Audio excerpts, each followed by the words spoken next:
जय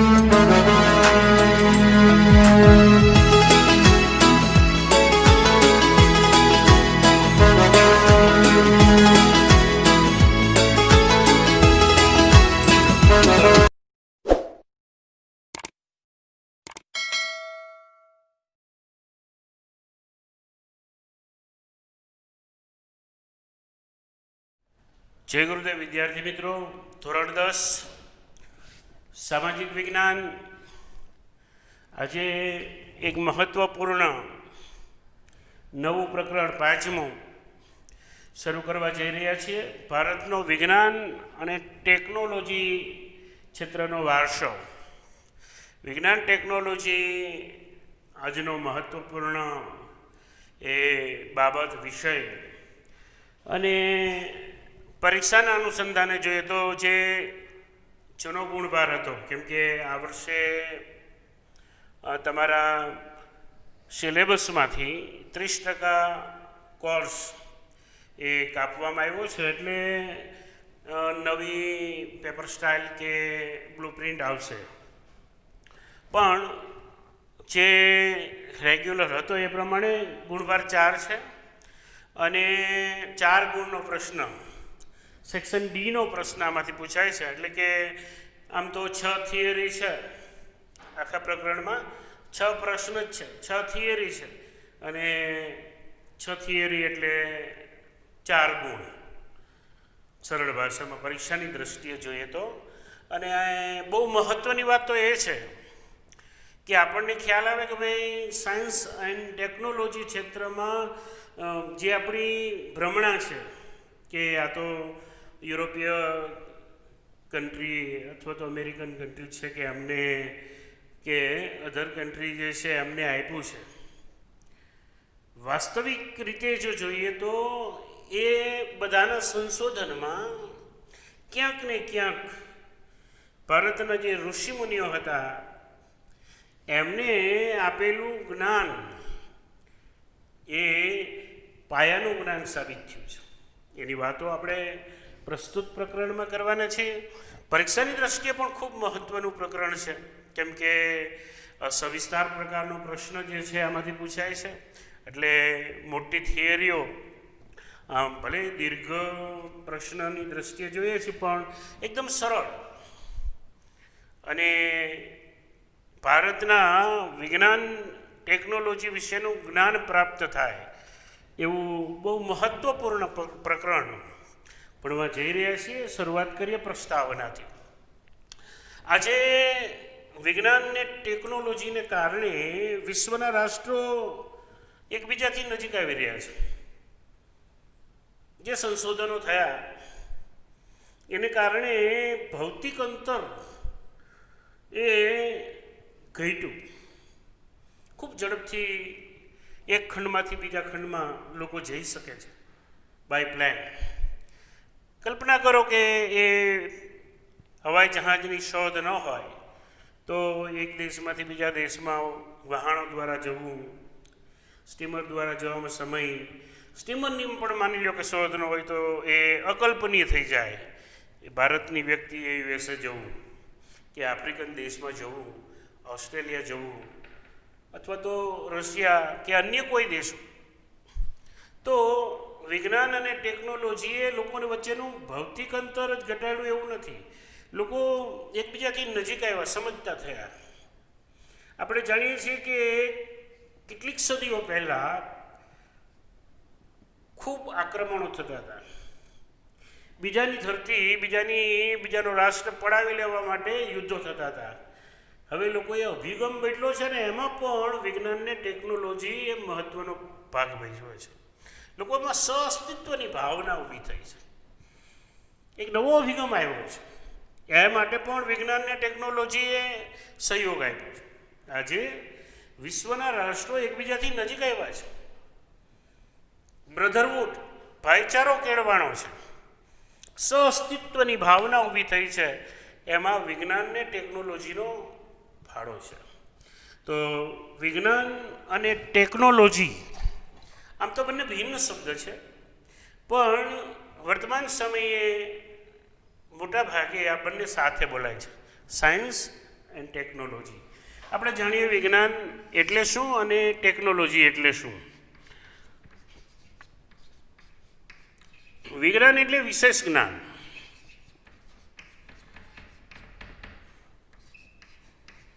અથવા વિશિષ્ટ જ્ઞાન. જે જ્ઞાન છે તેનું વિશિષ્ટીકરણ. એટલે વિજ્ઞાન એટલે વિશેષ જ્ઞાન, સાથે સાથે એને વ્યવસ્થિત જ્ઞાન પણ કહી શકાય.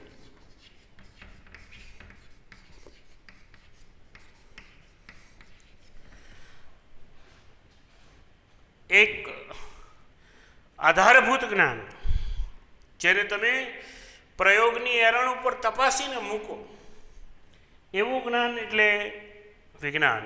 વ્યવસ્થિત જ્ઞાન. વ્યવસ્થિત જ્ઞાન એટલે વિજ્ઞાન, જ્યારે એ જ વિજ્ઞાનનો વ્યવહારિક ઉપયોગ એટલે ટેકનોલોજી.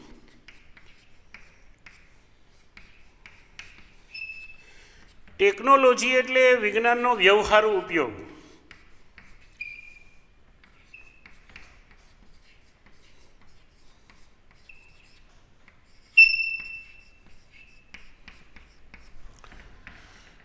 વિજ્ઞાન એક સિદ્ધાંત છે. જેમ કે ફેન છે તેમાં વિદ્યુત શક્તિનું યાંત્રિક શક્તિમાં રૂપાંતર એ સિદ્ધાંત છે. હવે એ સિદ્ધાંતને ટેકનોલોજીના આધારે એક સરસ મજાનું ત્રિપાખ્યું વ્યવસ્થા ઊભી કરી દીધી, જે આપણને એક સાદી ટેકનોલોજી છે જેના આધારે આપણે હવા ખાઈ શકીએ. તો સાયન્સ જે છે, વિજ્ઞાન જે છે એ સિદ્ધાંત છે. એ સિદ્ધાંતને વ્યવહારમાં મૂકવો, વ્યવહારમાં ઉપયોગી બનાવવો, એનું નામ છે ટેકનોલોજી. બંને આમ ભિન્ન લાગતા શબ્દો છે, સાયન્સ, ટેકનોલોજી, પણ વ્યવહારિક દ્રષ્ટિએ વર્તમાન સમયે એ બંનેને સાથે ઉપયોગમાં લેવામાં આવે છે. એટલે ભારતીય જે વિજ્ઞાન છે એની વાત હવે આપણે કરવાના છીએ. ભારતે પ્રાચીન કાળે જે વિજ્ઞાન ક્ષેત્રે સિદ્ધિઓ હાંસલ કરી છે એની વાત કરીશું.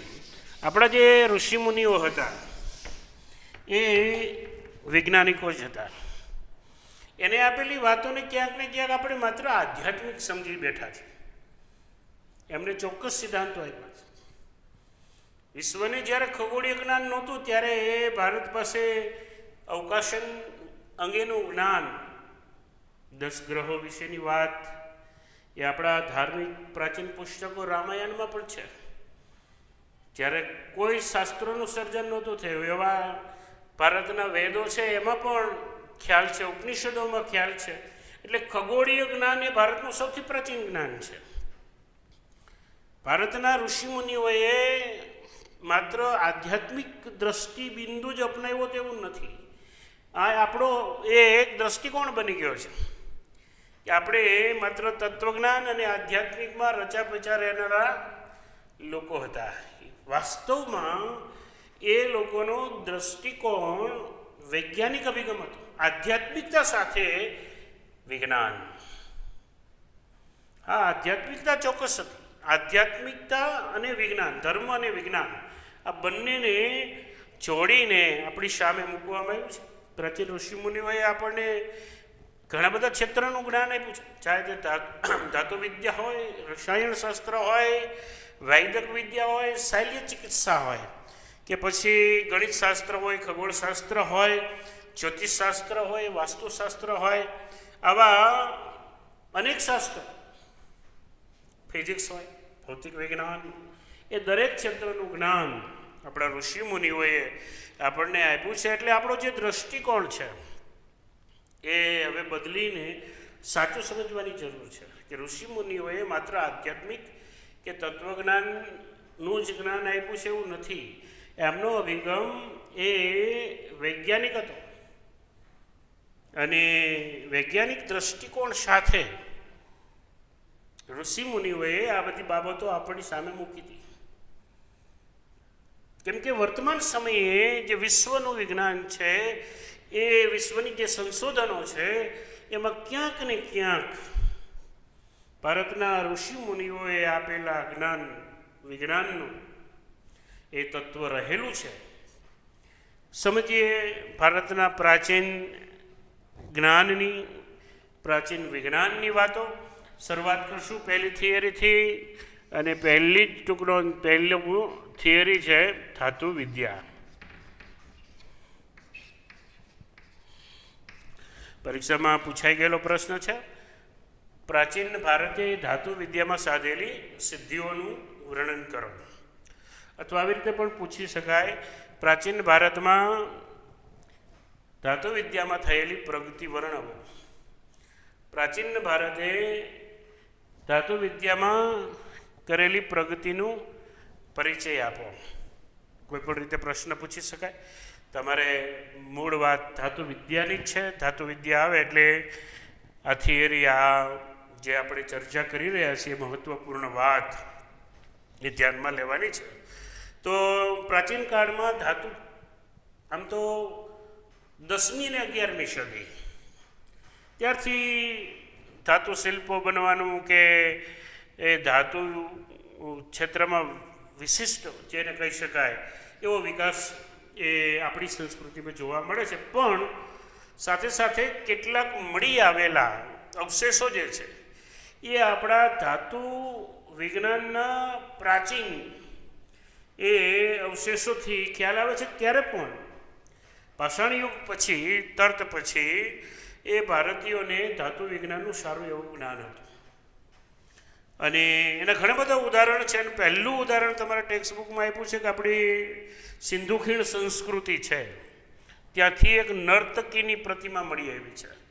તો એ નર્તકીની જે પ્રતિમા મળી આવી છે એ કાંસ્ય પ્રતિમા છે.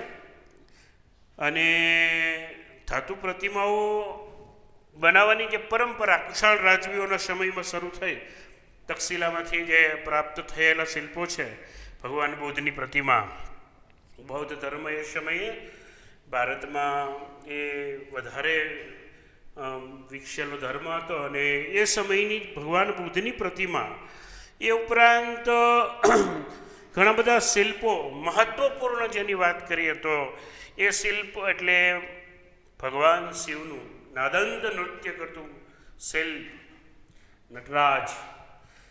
આજે તમિલનાડુ રાજ્યની જે રાજધાની છે ચેન્નઈ, એ ચેન્નઈ ખાતે ત્યાંના મ્યુઝિયમમાં, સંગ્રહાલયમાં સંગ્રહાયેલું છે નાદંત નૃત્ય કરતું ભગવાન શિવનું આ નટરાજનું શિલ્પો.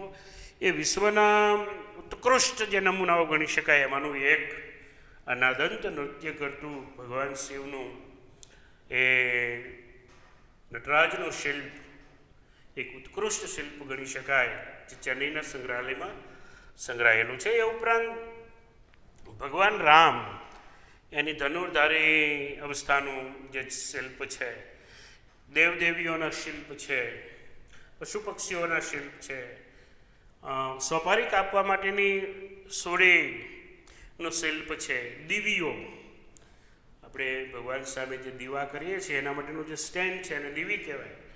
તો એ વિવિધ પ્રકારની દીવીઓના શિલ્પ, એ સઘળું જ્યારે જોઈએ છીએ ત્યારે આપણે ખ્યાલ આવે છે કે પ્રાચીન કાળે ભારતે ધાતુ વિદ્યામાં ખૂબ મહત્ત્વપૂર્ણ યોગદાન આપ્યું છે. અહીંયા થિયરી પૂરી. આમ એકદમ સરળ સમજાઈ જાય એવી વાત છે, કેટલાક ઉદાહરણોની વાત છે, અને સરળ એવી એક થિયરી અહીંયા પૂરી. બીજા વિજ્ઞાનની વાત છે રસાયણ વિજ્ઞાન.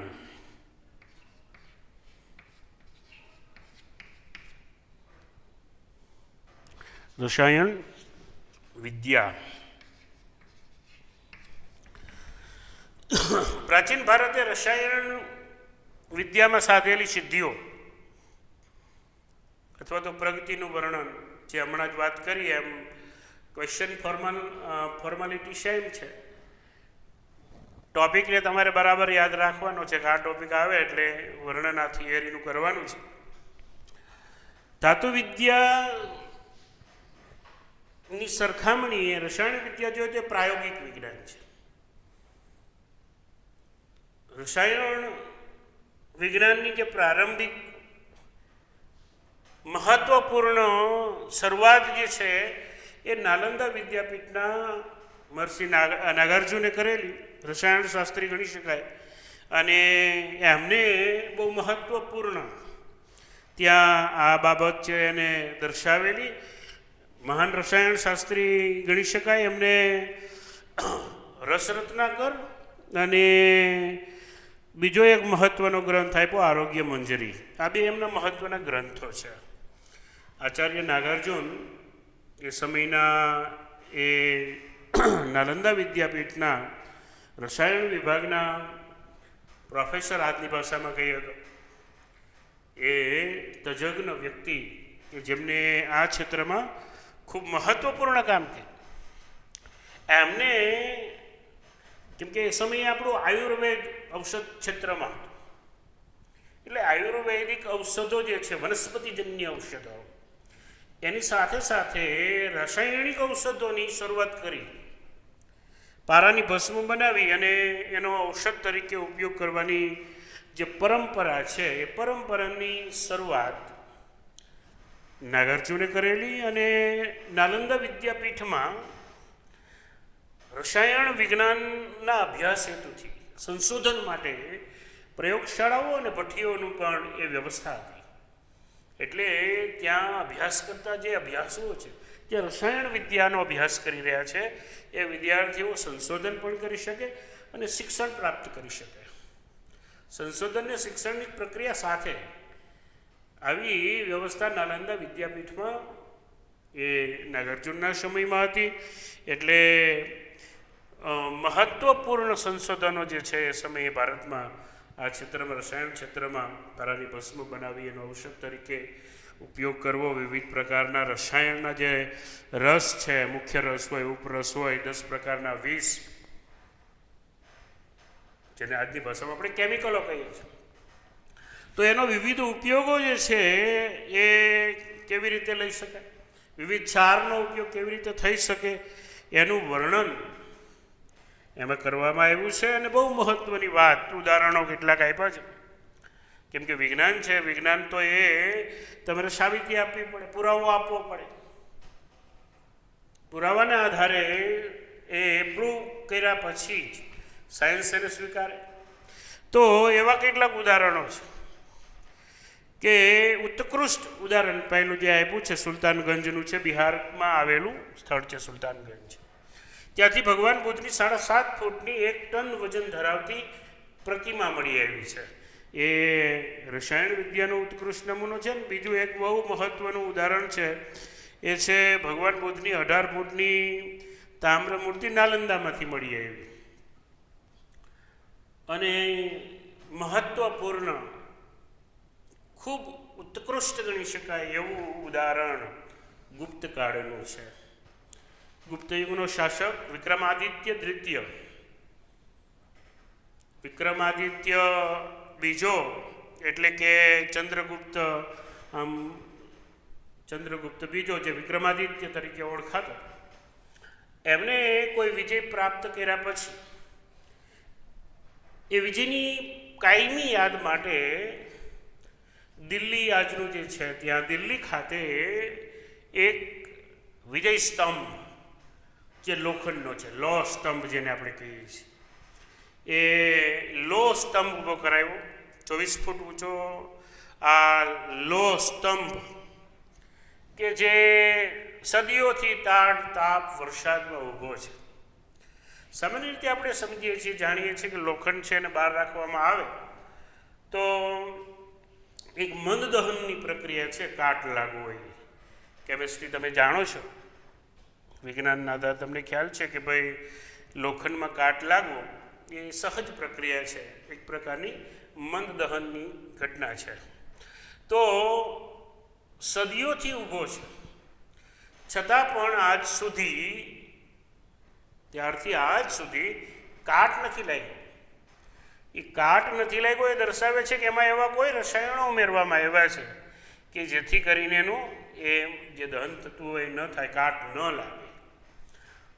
એ દર્શાવે છે કે એ સમયે ભારત ધાતુ વિજ્ઞાન અને રસાયણ વિજ્ઞાન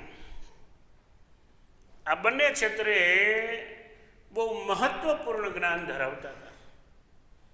ધાતુ હોય તો જ લોહ સ્તંભ ઊભો થયો હોય, અને રસાયણનું જ્ઞાન હોય તો જ એવો લોહ સ્તંભ બન્યો હોય કે જે આજ સુધી જેને કાટ ન લાગ્યો હોય. એટલે ભારતની બહુ મહત્ત્વપૂર્ણ ગણી શકાય એવી અદ્ભુત અદ્વિતીય ગણી શકાય એવી સિદ્ધિ છે. અને હવે બહુ મહત્ત્વપૂર્ણ થિયરી આરોગ્ય વિભાગની વાત છે, વૈદક અને શૈલ્ય ચિકિત્સા.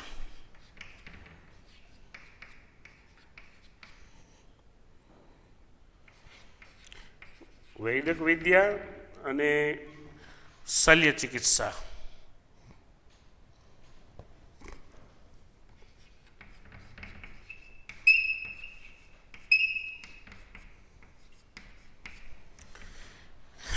વૈદક વિદ્યા, શૈલ્ય ચિકિત્સા બે ભાગવત, મહર્ષિ ચરક અને મહર્ષિ સુશ્રુત, નિદાન માટે મહર્ષિ વાગ્ભટ. ત્રણ એટલે આયુર્વેદનું ત્રિવેણી સંગમ. બહુ મહત્ત્વની વાત. પ્રાચીન ક્ષેત્રે ભારતનું આયુર્વેદ આજે પણ વિશ્વનો અભિગમ બદલાણો છે. કેમિકલોથી લોકો હવે થાકી ગયા છે, ફરી પ્રકૃતિના ખોળા તરફ આગળ વધી રહ્યા છે. આયુર્વેદિક અભિગમ આવી રહ્યો છે. ભારતીય પરંપરાથી જ જગતની શરૂઆત થઈ છે, કેમ કે આદિ સંસ્કૃતિ છે આ, અને એ તરફ હવે લોકોનો અભિગમ, આપણી પ્રાચીન જે પરંપરાઓ છે એને લોકો અપનાવી રહ્યા છે. ચાહે કોઈ પણ પ્રકારની હોય, વાસ્તુશાસ્ત્ર હોય તોય ભલે, આયુર્વેદ પદ્ધતિ હોય તો ભલે, યોગ હોય તો ભલે, એ આપણે જાણીએ છીએ. વિશ્વનો બદલાયેલો આ અભિગમ ભારતીય સંસ્કૃતિ તરફનો છે, કેમ કે આ સંસ્કૃતિ જ વિશ્વ માટે એક માર્ગદર્શક રહી છે, પથદર્શક રહી છે. વાત કરીએ પ્રાચીન ભારતના વૈદક અને શૈલ્ય ચિકિત્સા ક્ષેત્રે થયેલી સિદ્ધિઓ, તો ત્રણની મેં વાત કરી કે જેને બહુ મહત્ત્વનું યોગદાન આપ્યું એ છે મહર્ષિ ચરક, મહર્ષિ સુશ્રુત અને મહર્ષિ વાગ્ભટ, કે જેમને ત્રણેય જે પુસ્તક આપ્યા છે, જે ગ્રંથ આપ્યા છે, ચરક સંહિતા, સુશ્રુત સંહિતા અને વાગ્ભટ સંહિતા. મહર્ષિ ચરકે ચરક સંહિતા નામનો ગ્રંથ લખ્યો.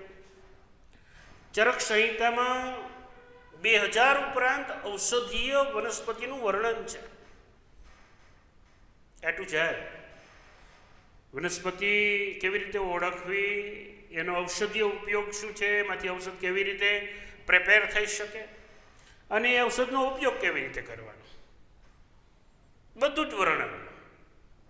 એક વનસ્પતિ અને એમાંથી દવા બનાવવાની ઝીણવટ સુધીની વાત, બધી જ બાબતોને આવરી લેવામાં આવી છે. એટલે કે મેડિસિન ક્ષેત્ર જે છે, આયુર્વેદિક મેડિસિન, એને મહર્ષિ ચરકે સમૃદ્ધ બનાવ્યું. આવડી મોટી દેન મહર્ષિ ચરકની.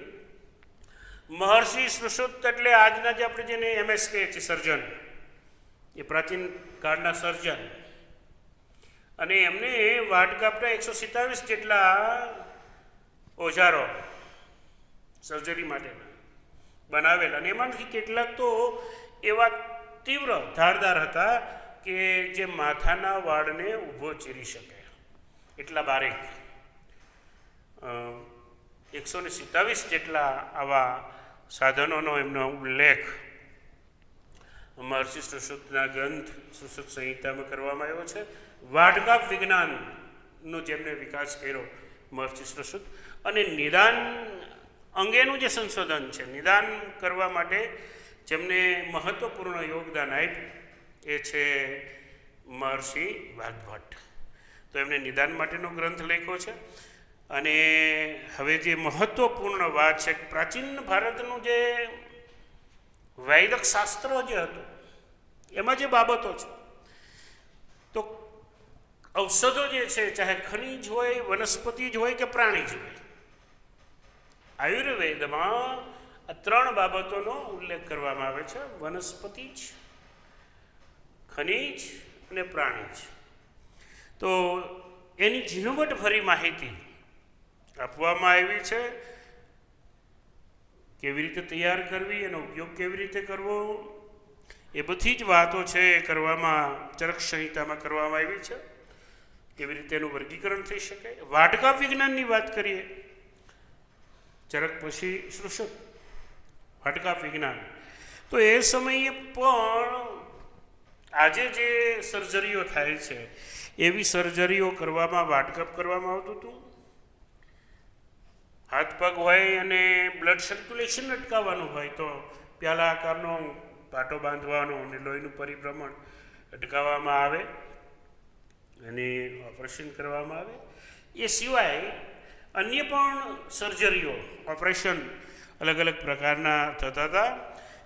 જેમ કે પેડું હોય, મૂત્રાશય હોય, સારણગાંઠ હોય, મોતિયો હોય, પથરી હોય, હરસમસા હોય, આવા કોઈ રોગ હોય અથવા તો શરીરની અંદર કોઈ એ સમયના જે યુદ્ધો થાય તો પ્રત્યક્ષ યુદ્ધ થતાં કોઈ પદાર્થ ઘૂસી ગયો હોય, તલવારોને ભાલાને એવી કારણે થતું હતું. એટલે એને બહાર કાઢવા અને સર્જરી કરવું, આ બધું કામ એ સમયે થતું હતું. હાડકાં ભાંગી ગયા હોય અથવા તો એને કોઈ પદાર્થ ઘૂસી ગયા હોય તો એની સર્જરી પણ એ સમયે કરવામાં આવતી હતી. એ લોકો એ સમયે નિપુણ હતા. કાનમાં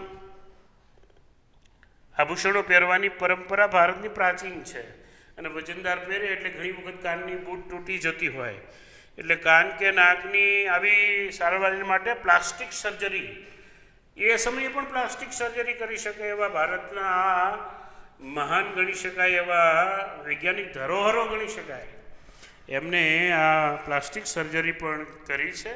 અને જે લોકો અભ્યાસ કરતા હોય, શીખતા હોય, જ્ઞાન મેળવતા હોય, એમના માટે આજની જેવી જ પ્રણાલી ડેડ બોડીનો યુઝ કરવાનો, મીણના પુતળાઓનો પણ એ સમયે ઉપયોગ કરવામાં આવતો હતો અને પ્રત્યક્ષ જ્ઞાન એ લોકોને આપવામાં આવતું હતું. પ્રસૂતિ સમયે પણ ઓપરેશન કરતાં એ લોકો ખચકાતા નહીં. સ્ત્રીઓ અને બાળકોના રોગના એ લોકો નિષ્ણાંત હતા.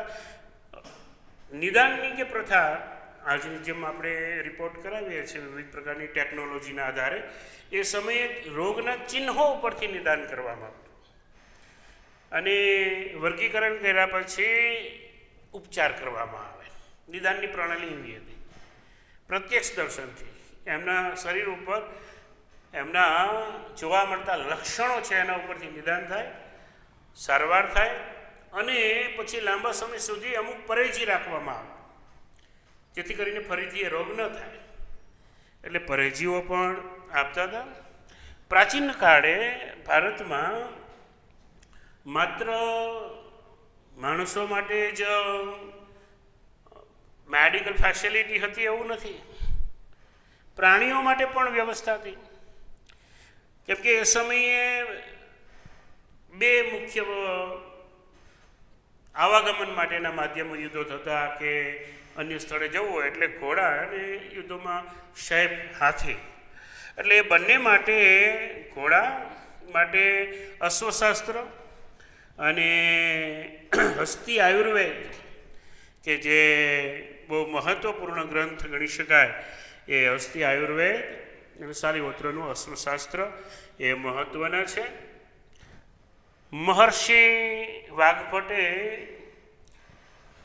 નિદાન માટેનો ગ્રંથ લખ્યો અષ્ટાંગ હૃદય, એ પણ બહુ મહત્ત્વનો ગ્રંથ ગણી શકાય. અહીંયા આપણે 3 થિયરીઓની વાત કરી, 3 મહત્ત્વપૂર્ણ પ્રશ્નો. પહેલી વાત હતી તત્વવિદ્યા, બીજી વાત હતી રસાયણ વિદ્યા, ત્રીજી વાત વૈદક વિદ્યા અને શલ્ય ચિકિત્સા. આગળની વાત એટલે કે ગણિત શાસ્ત્રની વાત હવે પછીના પીરિયડમાં કરશો. ત્યાં સુધી આવજો. જય ગુરુદેવ.